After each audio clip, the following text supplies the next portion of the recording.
Philippine Standard Time, alas 6:19, tuloy-tuloy titiman para gabi pinadamag inatabiga at kabarong innovators sa Ilocos Norte na padayawan. Dito ti-report, manipod kini Idol Glenn Batuyong, ultimate report. Ay, wari ka. O ne, madi mag-play, madi. Ay, ang kapag-kapag, gaya man ipindot. Ano man report, Idol Glenn Batuyong.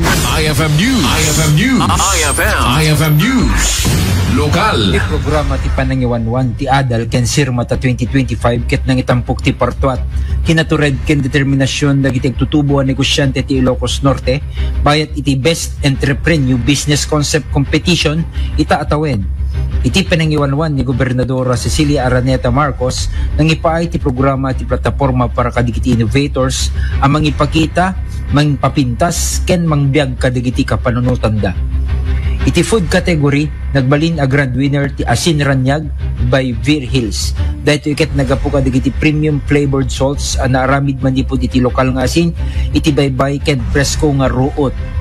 Nagbalin met a runner-up ni Cherry Joy Diskaya, garma nga pinagbalin na tay kangkong nga naimas a pickled kangkong with a twist. Iti non-food category, grand winner ti Eco Farm Smart Grow. Frame nga isuket may isa nga frame movable hydroponics na sirib nga pinagmula ken saan nga kasapulan tinalawa nga pagmulaan para kadigiti presko a produkto. Nagbalin met a runner-up ti may isa nga solar-powered salt drying machine nga naawagan nga asin. Dahito yung selebrasyon ket nang padayaw iti tured, kinalaing agpartuat, ken titarigagay ang mapagbalin kadagiti kapanunutan tapnumang ted inspirasyon kadagiti dakdakkel pay akabarwan nga inobasyon. Para iti IFM News, Idol Glenn Batuyong, Tatap RMN.